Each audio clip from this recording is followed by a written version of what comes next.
Hello friends, the mind పాశుపతాస్త్రం వివి రమణ గారి book మనం continue చేసుకుందాం.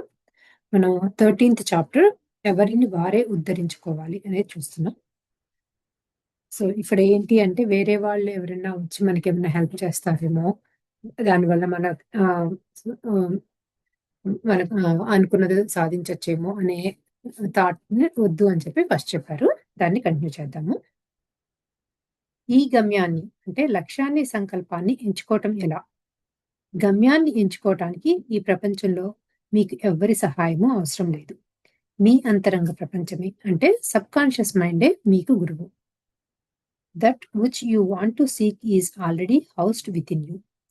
వర్ it is not now within you, eternity could not evolve it. You are already that which you seek and you have no one to change but yourself in order to express it. మీరు వెతకాలనుకున్నది, అది లక్ష్యం కానీ, గమ్యం కానీ, సంకల్పం కానీ, మీ అంతరంగంలోనే నిక్షిప్తమై ఉన్నది. అది ఈ క్షణంలోనే, ఈ వర్తమానంలోనే మీకు అందుబాటులో ఉంది. అలా కాని పక్షంలో ఈ అనంతమైన శక్తి దానిని పరిణామం చెందించగలదు. సో మనకి ఏదైతే కావాలనుకుంటున్నాం అంటే మనకు ఒకటి కావాలి అనే ఒక ఆ ఆ ఆలోచన వచ్చింది కాబట్టి, లేకపోతే మనకు ఒక దాని మీద ఆ కోరిక ఉంది కాబట్టి, మనకు కోరిక అంటూ ఉంటే దానికి కావలసిన అంత దాన్ని సాధించుకోవటానికి కావలసిన శక్తి సామర్థ్యాలన్నీ మనలోనే ఉన్నాయి కాబట్టే మనకు ఆ కోరిక ఇస్తుంది అని చెప్పి ఇంతకు ముందు కూడా చెప్పారు. సో దాన్ని ఇది ఇంకో విధంగా ఏం చెప్తున్నారంటే, మనకి ఏదైతే కోరిక ఉందో దాన్ని సంపాదించుకోవడానికి కావాల్సిందంతా మనలో ఉంది అని చెప్తున్నారు. ఒకవేళ మనలో లేకపోతే మన చుట్టూ ఉన్న యూనివర్స్ అంతా ఆటోమేటిక్ గా అన్ని చేంజ్ చేసేసి అది చక్కగా అవటానికి, పరిణామం చెందడానికి హెల్ప్ చేస్తుంది అని చెప్పారనమాట. మీరు వెతకాలనుకున్న గమ్యాన్ని మీ సబ్ కాన్షియస్ మైండ్ నుండి పొందగలరు. మీరు అది ఐ ఆమ్ దట్. కనుక గమ్యం అనేది మీలోనే ఉంది. మీరు వెతకాలనుకుంటున్నది మీలోనే ఉంది. మీరు ఈ ప్రపంచంలో దేనిని మార్పు చెందించాల్సిన అవసరం లేదు. మార్పు రావాల్సింది మీలోనే, మీ అంతరంగంలోనే, మీ ఆలోచనలోనే. సో మనం మామూలుగా ఏమనుకుంటూ ఉంటాము, మనం ఇది సాధించాలి అంటే అక్కడ అలా జరగాలి, ఇది ఇక్కడ జరగాలి, ఇలా ఉండాలి అని అనుకుంటూ ఉంటాం కదా. సో దానికి అన్నిటి మన బిలీఫ్ సిస్టమ్స్ లోనే డిఫరెన్స్ ఉంది అని చెప్పి చెప్తున్నారు అనమాట. సో అదంతా మనలోనే ఉంది, మన ఆలోచనలోనే ఉంది, మన అంతరంగంలోనే ఉంది. సో దానిని మనం కనుక చేంజ్ చేసుకుంటే, ఒకవేళ మనకి ఇది కుదరదు, రాదు అనే ఆలోచన మనలో ఉంటే, ఆ ఆలోచన మార్చుకుంటే ఆటోమేటిక్‌గా మనకి అన్ని చుట్టుపక్కల కావాల్సినవన్నీ కూడా వాటి వాటి స్థానాల్లోకి మారిపోయి, అది మనకు కావాల్సినట్టు మన కోరిక సఫలం అవటానికి కుదురుతుంది అంటున్నారనమాట. గమ్యం, లక్ష్యాన్ని ఎంచుకునే పనిని మీకెవ్వరూ చేసి పెట్టరు. ప్రతిరోజు ఒక అరగంట సుఖాసనంలో హాయిగా కూర్చుని, కళ్ళు మూసుకుని, శ్వాసను గమనిస్తూ అంతర్ప్రయాణం చేయండి. గమ్యం, లక్ష్యం, సంకల్పం అనేది మీ అంతరంగం నుండి ఫ్లాష్‌లు మాదిరిగా వెలువడతాయి. ప్రతిరోజు 15 నిమిషాల నుండి అరగంట సమయంలో ఈ అంతరంగ ప్రపంచానికి కేటాయించండి. మీ అంతర్బోధ అంటే ఇంట్యూషన్ నుండి గమ్యం, లక్ష్యం, సంకల్పాన్ని ఎంచుకోగల సామర్థ్యం మీకు అలవడుతుంది. అంతర్శక్తి నుండి వచ్చే సందేశం ద్వారా గమ్యము లేదా లక్ష్యాన్ని ఎంచుకున్నట్లయితే ఆనందకరమైన జీవిత అనుభవాలను పొందుతారు. అయితే ఉన్నతమైన లక్ష్యాలు, గమ్యాల కోసం అంతర్శక్తి నుండి గైడెన్స్ పొందండి. సీక్ విత్ ఇన్, మీ లోపలే వెతకండి. సో మనం మామూలుగా గోల్స్ పెట్టుకోవడానికి ఎటువంటి గోల్ మనకు కరెక్ట్ అదా ఇదా అని ఆలోచిస్తూ ఉంటాం. ఒక్కోసారి మనకు ఆ క్లారిటీ కూడా కావాలి. మనకి ఏం కావాలి లైఫ్‌లో, మనం ఏం సాధించాలి, మనం ఏ డైరెక్షన్‌లో వెళ్ళాలి అనే క్లారిటీ కూడా మనకుండదు. సో అటువంటిది క్లారిటీ రావాలి అనుకున్నప్పుడు కూడా మన ఇన్నర్‌తో మనం కనెక్ట్ అయినప్పుడు మనకు ఆ గైడెన్స్ కూడా వస్తుంది అంటున్నారు. సో ఒకసారి మనం గోల్ పెట్టుకున్నాక అది లేకపోతే మనకు కోరిక ఉన్నప్పుడు దానికి అది సాధించుకోవడానికే కాదు, మనకసలు ఆ కోరిక కానీ, మన ఒక సంకల్పం కానీ పెట్టుకోవడానికి కూడా మన ఇన్నర్‌తో కనెక్ట్ అయ్యి గైడెన్స్ తెచ్చుకోవచ్చు అని చెప్తున్నారు. సో మనం ఇన్నర్‌తో నుంచి ఇంట్యూషన్స్ రావడానికి ఏం చేయాలి అంటే, ఒక 15 నిమిషాల నుంచి 30 నిమిషాల వరకు మెడిటేషన్ చేసి, మన ఆలోచనల్ని మనం అంటే మనకేదైతే కావాలనుకుంటున్నామో మనతో మనం కనెక్ట్ అయితే హ్మ్, మనకి ప్రాపర్ ఇంట్యూషన్స్ వస్తాయి అని చెప్తున్నారనమాట.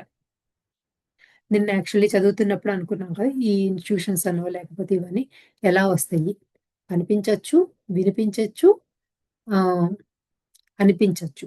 సో, ఈ 3 రకాలుగా మనకి గైడెన్స్ కానీ, ఇన్‌ట్యూషన్స్ కానీ, లేకపోతే ఎలా అంటే మనకి యూనివర్స్ హెల్ప్ చేస్తుందని అంటారు కదా! అది మన విజన్స్‌లో కనిపించొచ్చు, లేదా వినిపించొచ్చు. అంటే వేరే వాళ్ళ ద్వారా వినొచ్చు, టీవీ ద్వారా వినొచ్చు.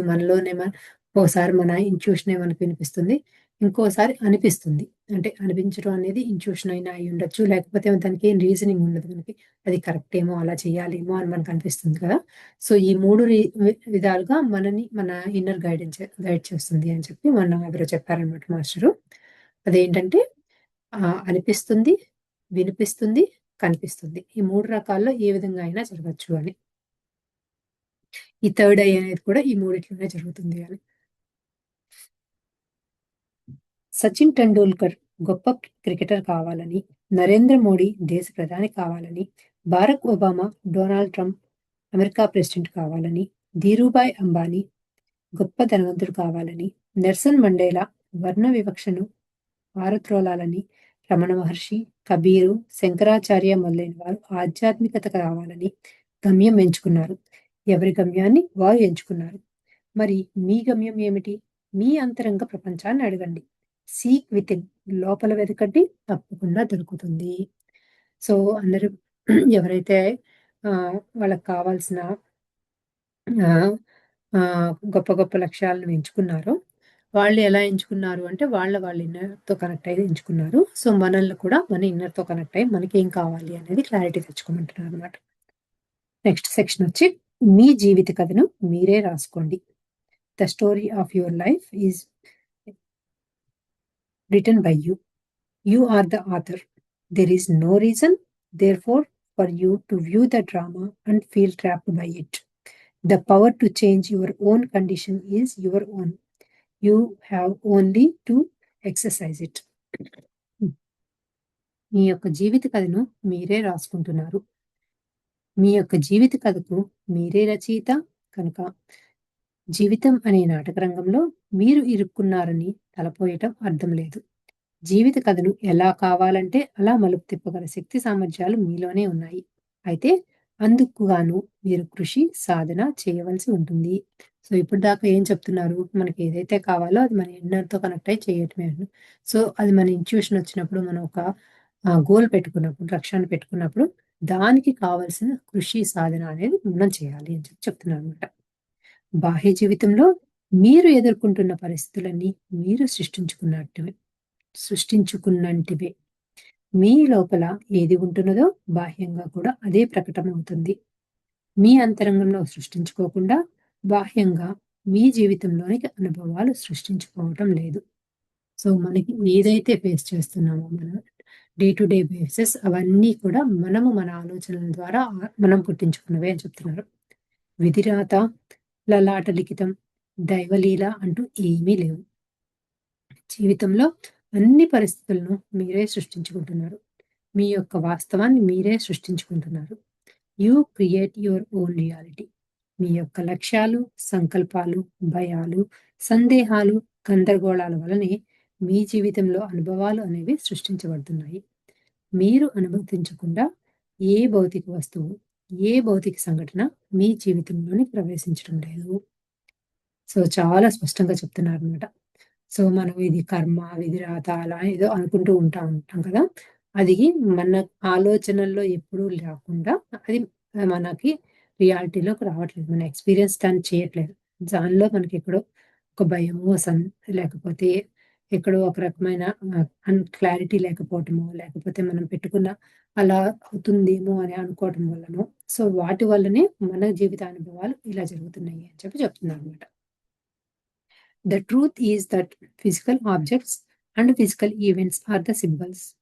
They are the exterior symbols that stand for inner experience. Once you understand the symbolic nature of physical reality, then you will no longer feel entrapped by it. If you face a problem or a challenge, look within and visualize as if the problem or challenge is solved. So, మనకి problem వచ్చినా, ఏదన్నా challenge వచ్చినా కూడా ఏంటి అంటే మనకి ఎప్పుడో ఒకసారి అక్కడ ఆలోచన వచ్చింది. ఆ ఒక రకమైన భయం కానీ, లేకపోతే క్వెషన్ కానీ ఏదో ఒకటి రాబట్టే దాన్ని ఫేస్ చేశాం. అది ఫేస్ చేసినప్పుడు దానిలో నుంచి బయటికి రావాలి అంటే కూడా మళ్ళీ మనలోనే మనం వెతుక్కోవాలి. అంటే మనం దాన్ని విజువలైజ్ చేసుకొని, ఆ ప్రాబ్లమ్‌లో నుంచి బయటకు వచ్చినట్లుగా మనం చేసుకుంటే ఉంటే కనుక ఆటోమేటిక్‌గా మన ఛాలెంజెస్ కూడా మనం బయటకొచ్చేయొచ్చు అని. ఈ భౌతిక వస్తువులు, భౌతిక సంఘటనలు అనేవి చైతన్య శక్తి యొక్క చిహ్నములు అనేవి పచ్చి నిజం. అంతరంగంలో వాటిని అనుభవాలుగా సృష్టించుకోవటం వలన వాటి తాలూకు చిహ్నములు బాహ్య ప్రపంచంలో కనిపిస్తున్నాయి. దీనిని భౌతిక వాస్తవం అంటాము. అంటే ఫిజికల్ రియాలిటీ. భౌతిక వాస్తవం అంతరంగంలో అనుభవంగా, భౌతిక సంఘటనగా, భౌతిక వస్తువుగా సృష్టిస్తున్నది. బాహ్య జీవితంలో ప్రకటన అంటే మేనిఫెస్టేషన్ అవుతుంది. దీనిని భౌతిక వాస్తవం అంటాము. సో, మనకి ఏదైతే జీవిత అనుభవాలుగా వస్తున్నాయో, అవన్నీ కూడా మన కాన్షియస్ ఎనర్జీ నుంచి వస్తున్నాయన్నమాట. సో, మన థాట్స్ ఏమవుతుంది? ఆ కాన్షియస్ ఎనర్జీ నుంచి వచ్చి మనకి ఫిజికల్ రియాలిటీలోకి మేనిఫెస్ట్ అవుతున్నాయి అని. ఒకసారి కనుక ఈ భౌతిక వాస్తవం గురించి మీకు అర్థమైనట్లయితే, మాయలో ఇరుక్కున్నామనేది భావన మీకు అసలే రానే రాదు. మీకు ఒక సమస్య లేదా సవాలు ఎదురైనప్పుడు అది పరిష్కారమైనట్లుగా మీ క్షేత్రంలో ఊహించుకుంటూ కలలు కనండి. బాహ్య ప్రపంచంలోనూ అది ప్రకటమవుతుంది. సో, మనకి ఎటువంటి ఛాలెంజ్ వచ్చినా కూడా దాని నుంచి మనం బయటకొచ్చేసినట్లుగా ఆహ్, వచ్చేసినప్పుడు మనం ఎంత ఎమోషనల్‌గా ఎటువంటి ఎమోషన్స్, ఫీలింగ్స్‌తో ఉంటామో, ఎవరితో ఎలా స్పెండ్ చేస్తూ ఉంటామో, అవన్నీ కూడా ఊహించుకుంటూ ఉంటే మనము దానిలో నుంచి దాన్ని మేనిఫెస్ట్ చేసుకుంటాము. అలా ఛాలెంజ్ నుంచి బయటకొచ్చేసినట్లుగా. అందరి అంతరంగ ప్రపంచంలోనూ ఒకటే చైతన్య శక్తి, ఒకటే బ్రహ్మ పదార్థం, ఒకటే దైవ పదార్థం ఉంటుంది. అయితే వాళ్ళు ఎంచుకునే లక్ష్యాలు లేదా సంకల్పాలు, వారు చేసే సాధన, కృషి, దృఢ సంకల్పం, అంకితభావం, మరి వారి ఊహాశక్తిని వినియోగించుకోవడం ద్వారా జీవిత సంఘటనలను సృష్టించుకుంటున్నారు. సో, ఇక్కడ మనుషులు అందరిలోనూ ఒకే రకమైన కాన్షియస్ ఎనర్జీ ఉంది అంటున్నారు. సో, దాన్ని మనం ఏ విధంగా వాడుతున్నాము అనే దాని మీద మనము మన యొక్క ఎక్స్‌పీరియన్సెస్ ఉంటున్నాయి అని. No matter how qualified or deserving you are, you will never reach a better life until you imagine it for yourself and allow yourself to have it. మీకు ఎన్ని అర్హతలు ఉన్నా, ఎన్ని యోగ్యతలు ఉన్నా సరే, మీరు ఊహాశక్తి ద్వారా కలలు కనటం, మీరు మనోక్షేత్రంలో కలలు కని ఆహ్వానించకుండా, ఆకాంక్షించకుండా ఉన్నత జీవితాన్ని పొందలేరు. ఉన్నత జీవితాన్ని మీరు ఆకాంక్షించినప్పుడు, స్వాగతించినప్పుడు మాత్రమే దానిని పొందగలరు. మనకిది కావాలి అనుకోవటమే కాదు, దాన్ని ఆహ్, విజువలైజ్ చేసుకుంటున్నప్పుడు లేకపోతే అది వచ్చేసినట్లు అయినప్పుడు మాత్రమే అది మనకి రియాలిటీలోకొస్తుంది అంటున్నారు. కేవలం హోదాలు, డిగ్రీలు, యోగ్యతలు, అర్హతలు ఉన్నంత మాత్రాన మిమ్మల్ని ఉద్ధరించడానికి ఈ ప్రపంచం పూనుకోదు. మిమ్మల్ని మీరే ఉద్ధరించుకోవాల్సి ఉంటుంది. మహాశక్తిశాలి గరుత్మంతుడు కూడా ఏమీ చేయకుండా, ఎక్కడికి కదలకుండా కూర్చుంటే నిర్వీర్యుడు అయిపోతాడు. నది అంటే రివర్ గలగలా పారుతుంటూనే దాని మనుగడ ఉంటుంది. ప్రవాహం లేకపోతే ఆ నది సృష్ సు సృషించిపోతుంది. సో, ఎంత మనకి ఆహ్, ఎటువంటి అర్హతలు, యోగ్యతలు ఉన్నా కూడా వాటిని కనుక ఏమి వాడకుండా ఉంటే వాటి వల్ల ఉపయోగం ఉండదు. మనిషికి పెద్ద వాల్యూ ఉండదు. అలానే ఒక రివర్ కూడా ముందుకు వెళ్ళకుండా ఉంటే దాని మనుగడ కూడా ఎక్కువ ఉండదు అని చెప్తున్నారనమాట. అలానే జీవితం కూడా అంతే. ఈ జీవితం అనేది నిరంతరం ప్రవహిస్తూనే ఉండాలి. మనం కర్ములు అంటే ఏ కర్మలు ఆచరించకుండా ఉండలేం. పాజిటివ్ కర్మలోనో, లేదా నెగెటివ్ కర్మలోనో ఏదో ఒకటి చేస్తూనే ఉండాలి. అయితే పాజిటివ్ కర్మల్ని ఆచరించడం ద్వారా మనం ఆనందంగా ఉండగలుగుతాము. మన జీవితాన్ని మనమే ఉద్ధరించుకునే వారమవుతాము. సో, మనం ఎప్పుడూ కూడా ఊరికే ఖాళీగా కూర్చోలేము. అంటే మనం ఫిజికల్‌గా ఖాళీగా కూర్చున్నా అనుకుంటున్నా కూడా మన మైండ్ ఎప్పుడు ఏం చేస్తుంది? ఏదో ఒక ఆలోచనలు పెడుతూ ఉంటుంది. సో, అవి పాజిటివ్ థాట్స్ అయినా, నెగెటివ్ థాట్స్ అయినా ఎప్పుడు కూడా ఏదో ఒకటి రన్ అవుతూ ఉంటాయి. అవే మన కర్మలు అని. ఫిజికల్‌గా చేసేవి 2 కూడా కర్మలే అని. సో, మనం పాజిటివ్ కర్మలను ఆలోచిస్తూ ఉంటే కనుక ఆటోమేటిక్‌గా మనం ఆనందాన్ని పొందుతాము. అది. జీవితంలో గొప్ప విద్వాంసులు కావాలి. ఒలింపిక్ గే ఒలింపిక్ గేమ్స్‌లో బంగారు పతకం సాధించాలి. బిల్ గేట్సు, ధీరుభాని అంబానీ మాదిరిగా ధనవంతుడు కావాలి. అష్టైశ్వర్యాలు అనుభవించాలి. సచిన్ టెండూల్కర్ కంటే గొప్ప స్థాయిలో క్రికెట్ కావాలి. ఐన్‌స్టీన్ వంటి గొప్ప శాస్త్రవేత్త కావాలి. నరేంద్ర మోడీ మాదిరిగా దేశ ప్రధాని కావాలి. ఇలా వివిధ శక్తి స్థాయిల్లోని వారు వారి గుణాలకు అనుగుణంగా ఆ స్థాయిలలో ఉన్నత లక్ష్యాన్ని లేదా సంకల్పాలను ఎంచుకుంటారు. అంతరంగ ప్రపంచం అనేది అడిగిన వారందరికీ వరాల్ని ప్రసాదిస్తుంది. అయితే తమను తాము ఉద్ధరించుకోగలం అనే సంకల్ప శక్తి ఉన్నవారికే అవి నెరవేరుతాయి. సో, ఏం చెప్తున్నారు? మనం ఎటువంటి పెద్ద సంకల్పాలు పెట్టుకున్నా కూడా దానిలో మనకి మన మీద కాన్ఫిడెన్స్ ఉండాలనమాట. దీనిని మనము హ్మ్. చేయగలము అనే మన కాన్ఫిడెన్సు మనకి అంటే అది చేయటం వల్ల ఏమవుతుంది? మనల్ని మనమే ఉద్ధరించుకుంటున్నాం. అంటే మనం సమాజానికి ఏదో చేస్తున్నామనో, మన ఫ్యామిలీకి ఏదో చేస్తున్నామనో కాకుండా, మనల్ని మనం ఉద్ధరించుకోవటానికి ఆ సంకల్పాలు పెట్టుకున్నాము అనే కాన్ఫిడెన్స్ పెట్టుకుంటే ఆటోమేటిక్‌గా అవి మనం అనుకున్నవి సంకల్పాలు నెరవేరుతాయి అని చెప్తున్నారు.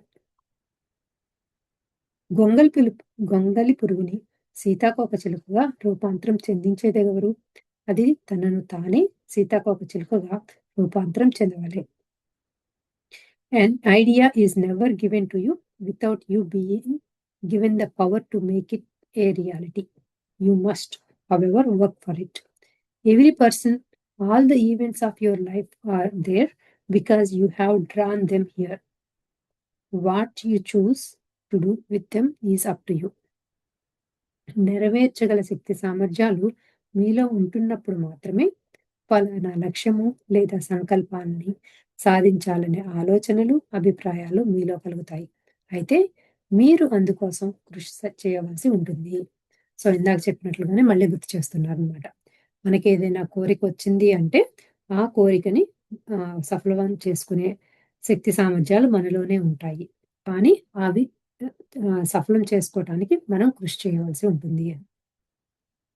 మీ జీవితంలో తారసపడే వ్యక్తులు, మీకు ఎదురయ్యే అవకాశాలు అన్నీ కూడా మీరు ఆహ్వానించినప్పుడే మీ జీవితంలోనే ప్రవేశిస్తాయి. వాటిని ఎలా సద్వినియోగం చేసుకోవాలి అనే విషయం మీ పైనే ఆధారపడి ఉంటుంది. ఆ పని మీకెవరూ చేసి పెట్టరు. సో, మనకి చాలా సార్లు ఆపర్చునిటీస్ వస్తూ ఉంటాయి. అంటే ఆహ్, డెసిషన్స్ తీసుకునే ఛాన్సెస్ వస్తాయి. సో, వాటిని మనం ప్రాపర్‌గా ఉపయోగించుకుంటే, మనం కావాల్సిన సంకల్పాలు నెరవేర్చుకోవచ్చు. సో, అది ఓ ఎ ఎలా వాడుకుంటాము, ఎలా చేస్తాము అది. అది మనుషుల రూపంలో రావచ్చు, లేకపోతే ఏదైనా ఒక సంఘటన రూపంలో రావచ్చు. అది వాటిని మనము మన ఆలోచనలతో మనం ఆహ్వానించాం. మనకది కావాలి అని ఆహ్వానించటం వల్లనే అది మనలోకొచ్చింది. అది ఆపర్చునిటీ వచ్చినప్పుడు దాన్ని వాడుకుంటే దానిపైనే మన వి ఏదైతే మనకి ఎక్స్‌పీరియన్సెస్ చేస్తామో అది డిసెండ్ అయ్యి ఉంటుంది అని. సంగీతాన్ని ఎలా నేర్చుకోవాలో మాత్రమే ఇతరుల నుండి బోధింపబడుతుంది. సాధన చేయకుండా మీరు మహా విద్వాంసులు కాలేరు. సచిన్ టెండూల్కర్ కంటే గొప్ప స్థాయి అంతర్జాతీయ స్థాయి క్రికెటర్‌గా మనం ఎదగవచ్చు. కానీ కృషి, సాధన అనేవి లేకుండా ప్రపంచ స్థాయి క్రికెటర్ కాలేము. ప్రతి ఒక్కరికి మహాద్రష్ట, మహాజ్ఞాని కావాలని ఉంది. కానీ అందుకు తగిన కృషి, సాధన, అంకితభావం కావాలి. ఇటువంటి గొప్ప స్థాయికి వెళ్ళాలన్నా కూడా మనం చేయవలసిందేంటి అంటే, దాని మీద మనకు ఎంతో శ్రద్ధ, భక్తి ఉండి దానికి కావాల్సిన కృషి, సాధన కూడా చేయాలి అని. Be brave. Take risks. Nothing can substitute experience. Believe that you are guided by your inner self. Remember that whenever your heart is, there you will find your treasure. ఎల్లప్పుడూ ధైర్యంగానే ఉండు. ఆటంకాలను, ఎటువంటి ప్రమాదాలనైనా ఎదుర్కొనే సాహసం చెయ్యి. అనుభవాలకు మించిన జ్ఞానం మరొక్కటి ఉండదు. నీ హృదయం ఏది విశ్వసిస్తుందో అక్కడ గుప్త నిధులున్నాయని గుర్తుంచుకో. మామూలుగా అనుకుంటూ ఉంటాం గదా! ఏదైనా ఇలా చేయాలంటే మళ్ళీ అది మనకి అంత డబ్బులు ఖర్చు పెట్టాలనో, లేకపోతే అది మన వల్ల అవుతుందో లేదో అనో, లేకపోతే మన ఫ్యామిలీ మెంబర్స్‌ని లేకపోతే కిడ్స్‌కి కావాల్సిన పనులు జరుగుతాయో లేవో అని మనకెక్కడో చిన్న క్వెషన్స్ ఉంటూ ఉంటాయి. సో, వాటన్నిటిని మనం ఆటంకాలుగా తీసుకోకుండా మనం ఒక అడుగు ముందుకేస్తూ ఉంటే ఆటోమేటిక్‌గా మనం దానివల్ల ఎక్స్‌పీరియన్సెస్ ఒస్తాయి. ఆహ్, దానివల్ల ఆ ఎక్స్‌పీరియన్సెస్‌కి మించి మనకి లైఫ్‌లో కావాల్సిందేమీ లేదు అంట. అంటే నిన్న ఇంకో దాని గురించి విన్నది ఏంటి అంటే, మనం ఇక్కడ ఖాళీ చేతులతో వచ్చాం, ఖాళీ చేతులతో వెళ్ళిపోతున్నాం. ఓన్లీ మనం ఇక్కడ నేర్చుకునేది ఏంటి అంటే ఎక్స్‌పీరియన్సెస్. సో, ఏదైనా మనం అంటే ప్రతిదానికి అంటే ఇబ్బంది పడతామనో, లేకపోతే ఒక రకమైన భయము, ఫియరు మనలో లేకుండా సో, ప్రతిదాన్ని ఎక్స్‌పీరియన్స్ చేసుకుంటూ వెళ్తే దాని నుంచి వచ్చే విజ్డమ్‌ని మనం క్యారీ చేస్తాము అని చెప్పి నిన్న ఎక్కడో వింటూ ఉన్నాననమాట. సో, అది ఇది కూడా సేమ్ కనెక్ట్ అవుతున్నాయని ఒకసారి అనిపించింది. గొంగళి పురుగును సీతాకోకచిలుక ఎలా ఉంటుందో కానీ ఒక నిమిషం. గొంగళి పురుగునకు సీతాకోకచిలుక ఎలా ఉంటుందో దాని బాహేంద్రియాలకు తెలియదు. కానీ దాని హృదయానికి తెలుసు. తెలియని ప్రపంచంలోనికి ప్రవేశించాలి అంటే బాహ్యేంద్రియాలు భయపడతాయి. కానీ హృదయం మాత్రం ఖచ్చితంగా ప్రపంచంలోకి అడుగుపెట్టడం మంచిదా లేదా అనేది చెప్పగలుగుతుంది. సో, గొంగళి పురుగుగా ఉన్నప్పుడు అది దానికి అసలు బటర్‌ఫ్లై ఎలా ఉంటుంది అనే దానికి కళ్ళకి కానీ ఏమీ తెలీదు కదా! కానీ దాని అంతరంగంలో దాని ఇన్నర్‌లో ఇలా మారాలి అని చెప్పి గట్టిగా అనుకోవటం వల్ల అది సీతాకోకచిలుకగా మారుతుంది అని చెప్పి చెప్తున్నారు. ఒక లక్ష్యం లేదా సంకల్పాన్ని ఎంచుకుని, దాని యొక్క తుది ఫలితాన్ని ఊహాశక్తి ద్వారా కలలు కంటున్నప్పుడు, ఆహ్లాదకరమైన, ఆనందకరమైన ఫీలింగ్స్‌ని మీకు కలిగాయంటే, ఆ లక్ష్యము లేదా సంకల్పం తాలూకు అనుభవాలు మీ మంచికి మరియు మీ ఉన్నతికి తోడ్పడతాయని అర్థము. ఈ పనిని మీ హృదయం చేస్తుంది. సో, ఇంకొకసారి అప్పుడప్పుడు అనుకుంటూ ఉంటాం కదా! ఇది కరెక్ట్ వేనేనా? మనం కరెక్ట్ వెళ్తున్నామా లేదా? అని ఒక్కొక్కసారి డౌట్ వస్తూ ఉంటుంది. లేకపోతే మనము ఈ సంకల్పం పెట్టుకున్నాము. సో, ఒక సంకల్పం పెట్టుకున్నప్పుడు అది జరిగినట్లుగా ఫీలింగ్ ఎమోషన్స్ పెట్టినప్పుడు అక్కడ మనకి ఒక రకమైన ఆనందం వస్తే అది మనకి మంచిది అన్నట్లుగా మన ఇన్నర్ మనకి ఇన్‌ట్యూషన్ చెప్తుంది అని చెప్తున్నారు. Writing a book means sharing the knowledge with others. It is a part of the human condition to want to share things, thoughts, ideas, and opinions. మనకున్న జ్ఞానాన్ని ఇతరులతో పంచుకోవడం కోసమే పుస్తకాలను రాస్తాం.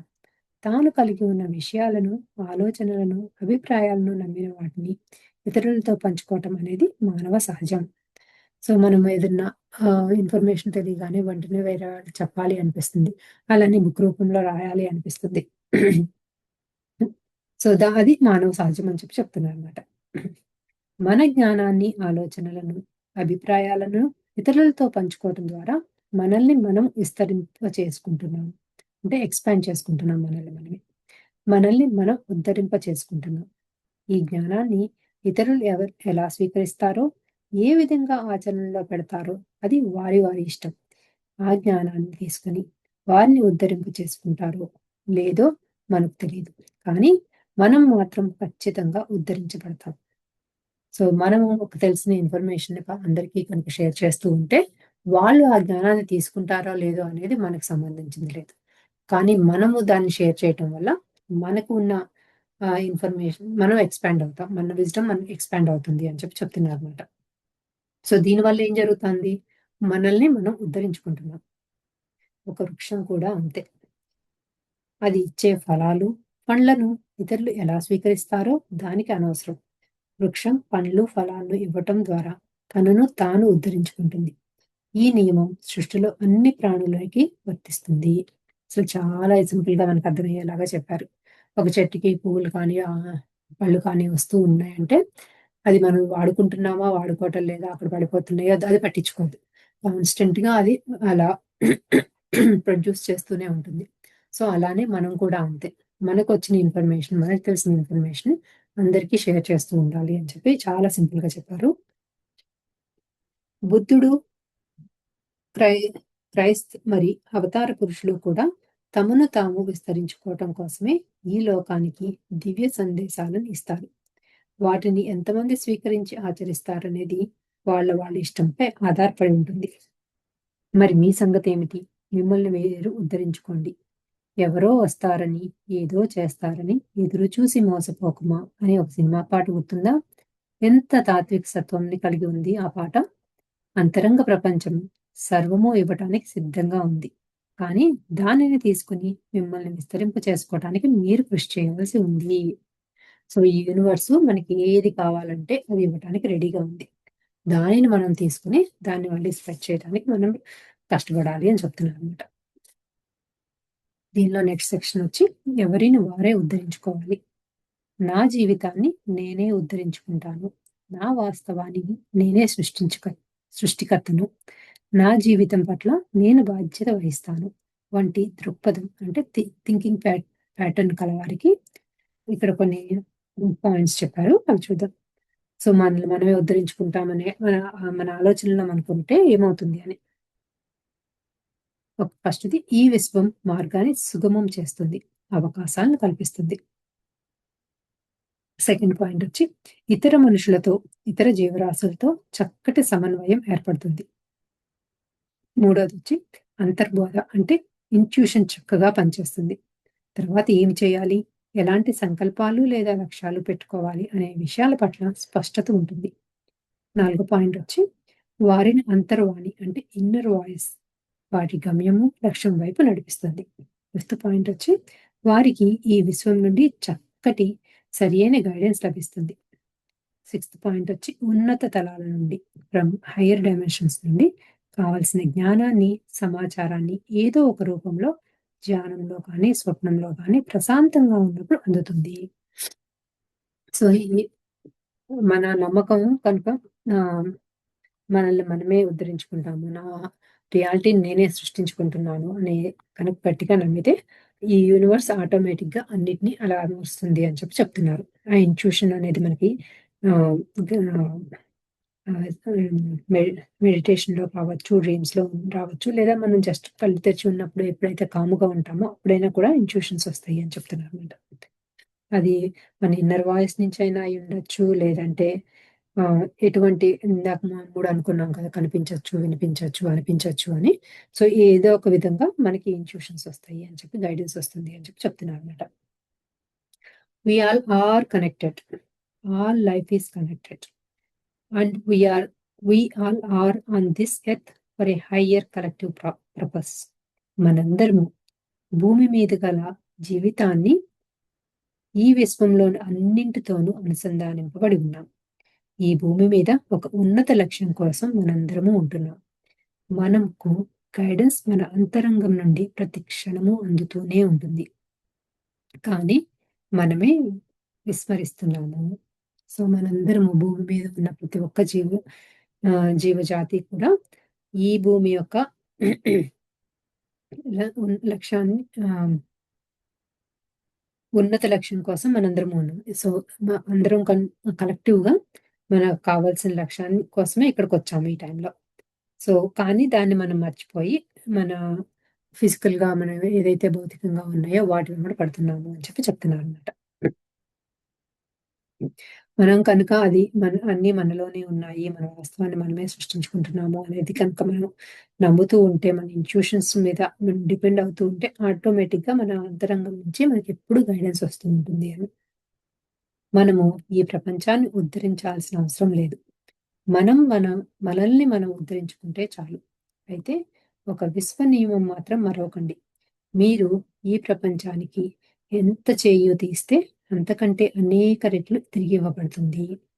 సో, మానవ జాతికి కానీ, జీవజాతులకు కానీ ఎవరికైనా కూడా మనం మన వంతు కంట్రిబ్యూషన్ మనం చేస్తూ ఉంటే మనకు అంతకంటే ఎన్నో రెట్లు వాటి నుంచి మనకి యూనివర్స్ హెల్ప్ చేస్తుంది అని చెప్పి చెప్తున్నారు. లక్ష్యాలు, సంకల్పాలు ఎంచుకొని అలాగే ఉండిపోకుండా ఒక్కొక్క అడుగు ముందుకు వేస్తూ వెళ్ళండి. లక్ష్యాలు, సంకల్పాలు ఎంచుకొని ఫలానా గమ్యం చేరాలని మీకు స్పష్టత ఏర్పడిన తర్వాత మీరు చేయవలసినవి ఊహాశక్తిని అంటే ఫీలింగ్స్ అండ్ ఎమోషన్స్‌ని ఉపయోగించండి. తుది ఫలితాన్ని మాత్రమే జీవితానుభవాలుగా పొందుతున్నట్లుగా థ్రిల్లింగ్‌తో ఫీల్ అవుతూ విజువలైజ్ చేయండి. కేవలం లక్ష్యం ఎంచుకొని ఊహాశక్తిని వినియోగించడం మాత్రమే చాలదు. ఒక్కొక్క అడుగు క్రియాశీలత అంటే యాక్టివిటీతో ముందుకు కదలాలి. 1000 మైళ్ళ ప్రయాణం ఒక్కొక్క అడుగుతోనే పూర్తవుతుంది. అనే సామెత విన్నారు కదా! ఆ లక్ష్యాన్ని సాధించే మార్గాలు అన్వేషించండి. ఏ మార్గంలో ముందుకెళ్ళాలి అనేది ఈ విశ్వము మరియు మీ అంతరంగ ప్రపంచము అనేది శోధించి చే శోధించి చేస్తాయి. మీకు కావాల్సింది తుది ఫలితం జీవితానుభవాలుగా పొందటం వరకే. ఒక టార్చ్ లైట్‌ని చీకటి రాత్రిలో ఉపయోగించి గమ్యం వైపు నడుస్తూ ఉంటాం. గమ్యం కొన్ని మైళ్ళ దూరంలో ఉండొచ్చు. టార్చ్ లైట్ గమ్యం వరకు వెలుతురు ప్రసారం చేయకపోవచ్చు. కానీ కొన్ని అడుగులు ముందుకు వేయటానికి ఆ వెలుతురు సరిపోతుంది కదా! ఈ ఎగ్జాంపుల్ చాలా బావుంది. అంటే మనకి చివరిదాకా మన గోల్‌లోకి ఎలా ఎళ్ళిపోతాము అని మొత్తం మనకి క్లారిటీ రావాల్సిన అవసరం లేదు. నెక్స్ట్ కపుల్ ఆఫ్ స్టెప్స్ ఎలా వేయాలి అనేది మనకి ఇన్‌ట్యూషన్స్‌లోనే మనకు ఒక రకమైన గైడెన్స్ వస్తుంది. దీనికి ఎగ్జాంపుల్ ఏం చెప్పారు? మనం టార్చ్ లైట్‌లో ఒక డార్క్ టైమ్‌లో నడుస్తున్నప్పుడు, చీకట్లో నడుస్తున్నప్పుడు ఏమవుతుంది? మనకి ఆ టార్చ్ లైట్‌ని నెక్స్ట్ కపుల్ ఆఫ్ 2, 3 అడుగులు వేయటానికి కావాల్సిన పాత్ క్లియర్‌గా కనిపిస్తుంది కదా! సో, అదే చెప్తున్నారనమాట. అదే మాదిరిగా మన గమ్యం వైపు అడుగులు వేస్తూ ఉంటే ఆత్మశక్తి మనల్ని ముందుకు నడిపిస్తుంది. చివరికి గమ్యం చేరుకుంటాము. సో, 2, 2 అడుగులు వేసుకుంటూ వెళ్తే ఆటోమేటిక్‌గా మన గమ్యానికి మనం చేరుకుంటాం కదా అని. ఎలా, ఏమిటి, ఎప్పుడు, ఏ మార్గంలో అనేవి అప్రస్తుతం. మనం మార్గాలను అన్వేషించాల్సిన అవసరం లేదు. గమ్యం తెలిసిన తర్వాతే మార్గాలు మనల్ని అన్వేషిస్తాయి. మనం చివరికి మనకు కావాల్సిన డెస్టినేషన్‌కి ఎలా వెళ్తాము? ఎప్పుడెళ్తాము? ఆహ్, ఆహ్, అసలు వెళ్తామా లేదా? అంటే అటువంటి డౌట్స్, క్వెషన్స్ ఏమీ వద్దు. మనం అడుగులు వేసుకుంటూ వెళ్ళిపోతూ ఉంటే ఆటోమేటిక్‌గా మన డెస్టినేషన్ మనం వెళ్తాము అని చెప్తున్నారు. నెక్స్ట్ ఇక్కడ ఇంకొక ఎక్సర్‌సైజ్ ఉంది. దీని మీదే సుఖాసనంలో హాయిగా కూర్చుని, 2 కళ్ళు మూసుకొని, దీర్ఘమైన శ్వాసలను నెమ్మదిగా తీసుకుంటూ, వదులుతూ ఉండండి. అలాగే 3 లేదా 4 నిమిషాలు చేయండి. చక్కగా రిలాక్స్ అవ్వండి. ఈ పుస్తకంలోని అభ్యాసాలలో ఏదో ఒకదాన్ని మీరు సాధన చేయవచ్చు. ఈ పుస్తకంలోని అన్ని అభ్యాసాలు ఒకే విషయాన్ని గుర్తు చేస్తూ ఉంటాయి. అంటే లక్ష్యము లేదా సంకల్పాన్ని ఊహాశక్తితో, ఫీలింగ్స్ మరియు ఎమోషన్స్‌తో సబ్‌కాన్షియస్ మైండ్‌కి తెలియపరచడమే. ఎటువంటి ఎక్సర్సైజ్ చేసినా కూడా దానికి మెయిన్ పర్పస్ ఏంటి అంటే, మనకి ఏ కోరిక అయితే ఉందో దానిని మన సబ్‌కాన్షియస్ మైండ్‌కి చెప్పాలి.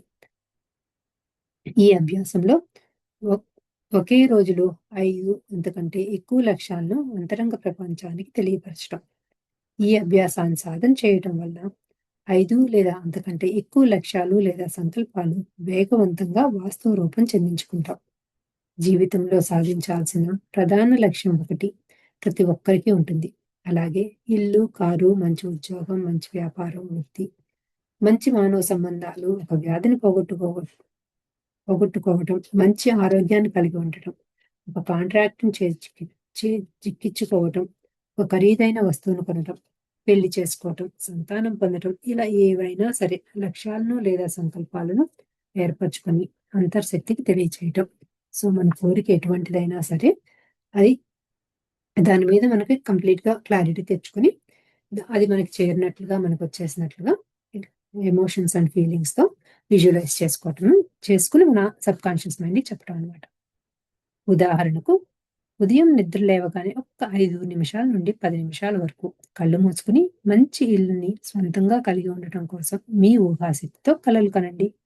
ఆ తర్వాత కారు, బస్సుల్లో మీ ఆఫీసుకు ఏదైనా పని మీద వెళ్తున్నప్పుడు మంచి ఉద్యోగము లేదా వ్యాపారం ఇప్పటికే కలిగి ఉంటున్నట్లుగా కలలు కనండి. ఈసారి మధ్యాహ్నం భోజనము లేదా తర్వాత సారీ మధ్యాహ్న భోజనము ముందు లేదా తర్వాత ఒక 5 నిమిషాలు కళ్ళు మూసుకొని మీరు వాంఛించిన మంచి కారుని ఇప్పటికే పొంది ఉన్నట్లుగా కలలు కనండి.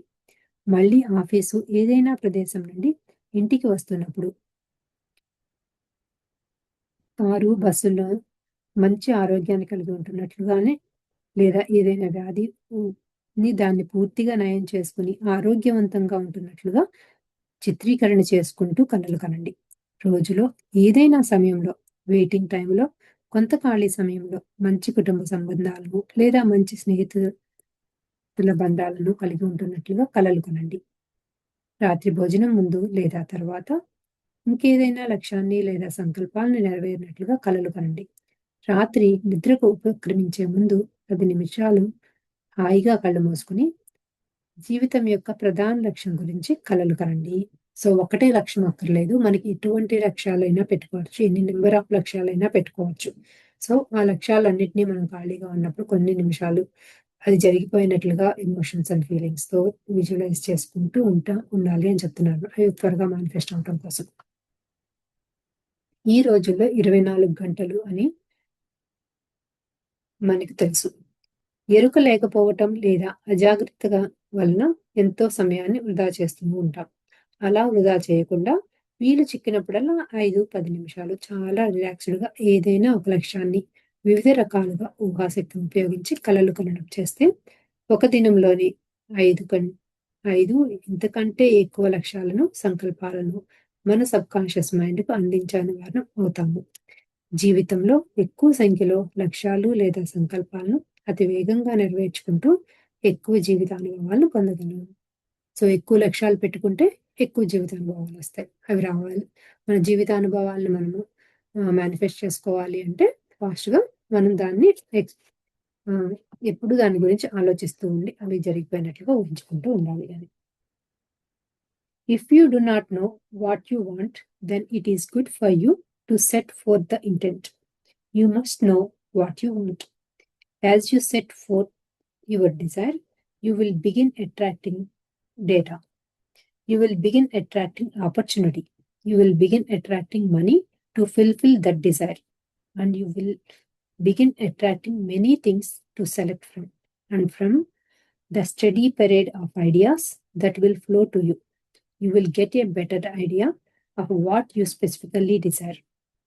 మీరు ఏది వాంఛిస్తున్నారో సరిగ్గా నిర్ణయించుకోని పక్షంలో ఇప్పుడే ఒక సరియైన లక్ష్యము లేదా సంకల్పాన్ని ఎంచుకోండి. ఒక లక్ష్యాన్ని ఎంచుకున్న తర్వాత దానికి సంబంధించిన సమాచారము, సంబంధించిన అవకాశాలు, డబ్బు, ఇతర అనేక విషయాలు మీ వైపు ఆకర్షించడం ప్రారంభమవుతుంది. ఆ లక్ష్యాన్ని నెరవేర్చగల ఎన్నెన్నో అభిప్రాయాలు ఆకర్షిస్తారు. వాటి నుండి మంచి అభిప్రాయాన్ని ఎంచుకోగల వీలు ఉంటుంది. దాని ఫలితంగా మీరు ఎంచుకునే లక్ష్యాన్ని, సంకల్పాన్ని సులభంగా ప్రకటన చెందించుకోగలుగుతారు. ఈ అభ్యాసం ఎప్పుడు మీకు వీలు కుదిరితే అప్పుడు 5-15 నిమిషాల వరకు సాధన చేసుకోవచ్చు. సో, ఇక్కడ ఏం చెప్తున్నారు అంటే మనకి ఏదన్నా కావాలి అనుకున్నప్పుడు ఆటోమేటిక్‌గా అన్నీ మన చుట్టూ ఉన్న సంఘటనలన్నీ కూడా మారుతాయి. దాన్ని అట్రాక్ట్ చేస్తాయి. అది ఫుల్‌ఫిల్ అవ్వటానికి అని చెప్తున్నారు. దీనికొక ఎగ్జాంపుల్ నాకు జరిగిందా గుర్తొచ్చింది. నేను చిన్నప్పుడు డాన్స్ నేర్చుకునేదాన్ని. ఆహ్, ఆ తర్వాత 10థ్ క్లాస్ తర్వాత మానేశాను. మళ్ళీ మా పిల్లలకి నేర్పిస్తున్నప్పుడు వాళ్ళు థర్డ్ గ్రేడ్ నుంచే మొదలుపెట్టారు.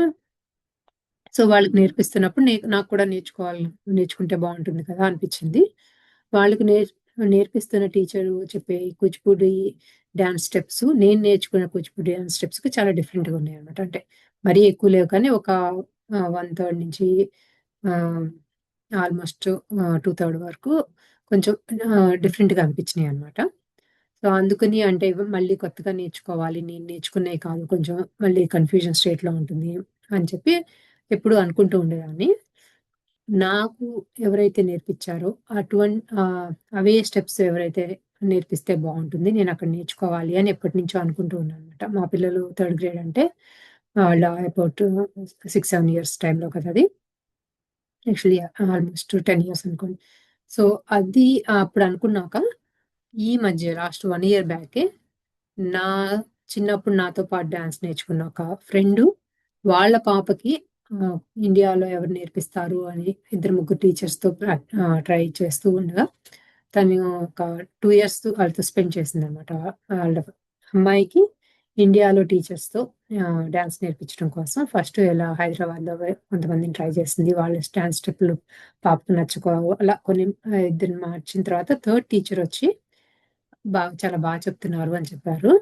తర్వాత ఆలోచించి వాళ్ళతో కాంటాక్ట్‌లోకొస్తే మా డాన్స్ టీచర్ ఎవరైతే ఉన్నారో, మా డాన్స్ టీచర్ స్టూడెంట్ ఈవిడ అని చెప్పి తెలిసింది. సో, అవే డాన్స్ స్టెప్‌లు ఆహ్, సేమ్ నాకు కూడా నేర్చుకోవడం అంటే మళ్ళీ నేను డాన్సు అనేది మళ్ళీ రెజ్యూమ్ చేయగలిగాను. అంటే నేనెప్పుడో 10 ఏళ్ల క్రితం అనుకున్న ఒక కోరికని అది అలానే ఉండిపోయింది. నాకు కనుక అలా నేర్పించే టీచరొస్తే నేను నేర్చుకుంటాను. అలాంటి టీచర్ కావాలి అని అప్పటి నుంచి అనుకుంటూ ఉన్నాను. అది నా మేబీ ఆ కోరిక గట్టిగా బలవంతం అంత దాని మీద ఎక్కువ ఆలోచన పెట్టుండను ఆ టైంలో. ప్లస్ నేను విజువలైజేషన్, ఫీలింగ్స్ అవేమీ పెట్టుకోలేదు ఆ టైంలో. జస్ట్ ఇలా కావాలి, అలా ఉంటే నేను డాన్స్ నేర్చుకుంటాను అనుకున్నాను. 10 ఏళ్ల తర్వాత నాకు అటువంటి టీచరే సేమ్ నేను ఎలా డాన్స్ స్టెప్పులు నేర్పాలి అనుకున్నానో అలానే నేర్పిస్తున్నారు. ఆల్‌మోస్ట్ 1 ఇయర్ నుంచి చేస్తున్నాను. చాలా బా అనిపించింది. అదే దీన్ని ఇది చదువుతుంటే అది గుర్తొచ్చింది. జస్ట్ షేర్ చేయాలనిపించింది. సో, నెక్స్టొచ్చి ఇంకా కపుల్ ఆఫ్ సెక్షన్స్ ఉన్నాయి. వీటిని రేపు కంటిన్యూ చేసుకుందాం. Thank you friends.